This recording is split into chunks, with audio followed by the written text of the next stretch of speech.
Catherine Bernardo, ipinagtanggol si Dominic Roque laban kay Bea Alonzo. Nagbigay ng suporta si Catherine Bernardo kay Dominic Roque sa gitna ng kontrobersya tungkol sa paghihiwalay nila ni Bea Alonzo. Ang usapin hinggil sa kanilang pag-aaway ay muling nabuhay matapos ang isang panayam kay Bea Alonzo.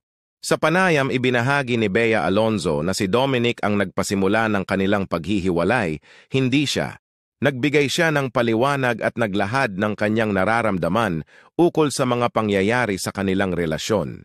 Samantalang sa kabilang banda, ipinakita ni Catherine Bernardo ang kanyang suporta para kay Dominic Roque na matagal na niyang kaibigan. Binigyang diin ni Catherine ang kabutihan ni Dominic sa kabila ng mga kritisismong tinanggap niya dahil sa isyu nila ni Bea. Full story in comment.